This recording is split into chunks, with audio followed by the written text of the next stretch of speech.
I'm Lila. I'm Lucinda's mom. I'm Victoria, and I'm her sister. I'm Angie, and I'm her sister. Let's see, where do we begin? Lucinda was very interesting young girl. She stubborn from the beginning, from day one. She was very loving. She had a lot of love for anybody and everybody, especially people who were less fortunate than her. Lucinda passed away in March.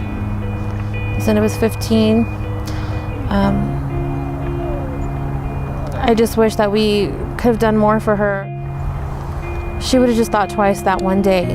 And waited another day, that she would have found more people love her and love her for her. And a lot of people didn't know her story and her background with her stepmom, but still always tried to help her and reach out to her, never judged her. Just one more day, I think she would have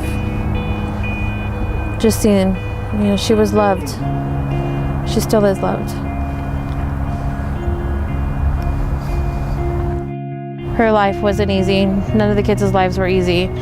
For about 6 years, they lived separate, away from me and their dad.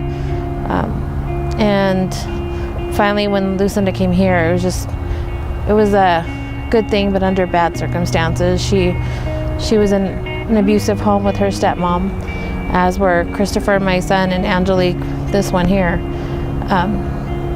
They were in a tough situation due to, mine and her dad's issues that were going on. So after Lucinda came to Denver, she just tried to find somebody who would love her for her.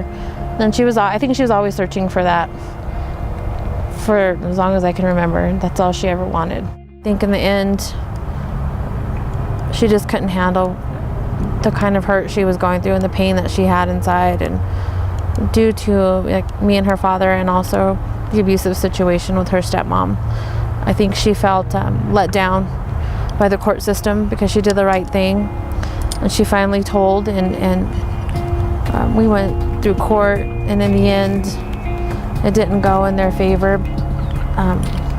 in the eyes of the law, but it did as far as getting them away from the situation in the home that they were in. So Lucinda was the kind of girl who never left anybody behind.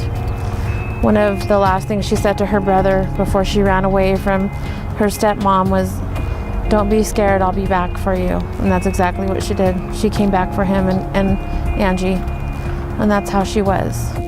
Lucinda moved back in with me, it must have been about 2.5 years ago, and it was almost immediately. She started going downtown. There was just something about downtown and about the people down there that attracted her and kept her there. And she always felt like she and them had so much in common, more in common than with anybody else. They understood her. So when she met up with Dry Bones, it didn't surprise me at all. She just encountered kids on the street, and they didn't judge her, she didn't judge them. She talked to them and she let them into her life and her heart. It was all genuine and true. My sister was my best friend, still is.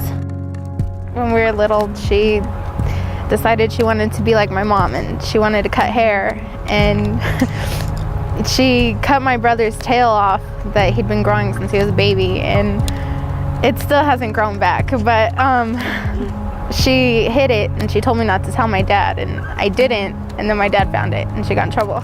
My mom said that when we were babies, we sounded like Furbies, and we'd sit in the back seat and we'd be talking like baby talk, and I'd have her cracking up, and it was our own language and nobody knew what we were talking about. I don't even know what we were talking about. It's harder without her here. I don't know what to do without her.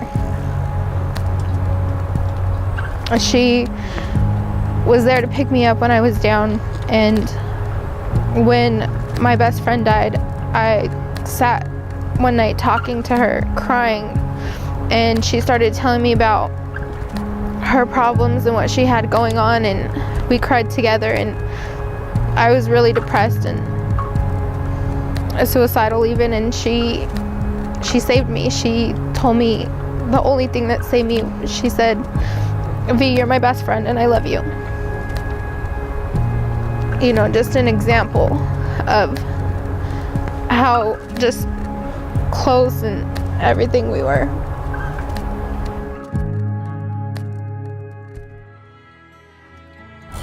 I remember a time a couple years ago, we were walking down a trail next to a river, and she was walking a little bit ahead, and me and Angie were kind of behind, and I looked through the trees and I seen the top of her head, and she stopped talking to somebody. So me and Angie ran up to catch up to her, and she had encountered a homeless gentleman and just started talking to him, and we walked away from him about 30 minutes later, and he had mentioned to her that his tooth was hurting, and Lucinda, being the caring girl she was, she had $20 in her pocket. She turned around, took it back to him so he can buy Orajel. Mine and Lucinda's relationship has always been, we've been close. She's able to tell me a lot of things, you know, but it's always been kind of rough, and a lot of that was me making up for my past and what she's had to go through because of, you know, my just bad judgment on my part. So a lot of that was trying to gain her trust back, which was really, really hard. Lucinda was the type of person, if she didn't like you, she wouldn't talk to you. And if she said she loved you, it was because she truly meant it. Those words didn't come easy for her, and they didn't come without every single ounce of her being behind it. So if she said she loved you, it was because she honestly meant it. Up until with the last maybe 6 months, I would tell her I loved her all the time, and it was always you too, until one night she called me and I was cooking dinner, and we talked a little, and she was really excited to get back into school and to get back to doing the right thing. And I told her, I said I would call her back because I was making dinner, and she says, "Mom, and by the way," and I said, "Yeah." She says, "I love you." And I nearly fell out of my skin. I dropped my spatula. I said, "What?" And she says, "Okay, that's enough. I have to go now."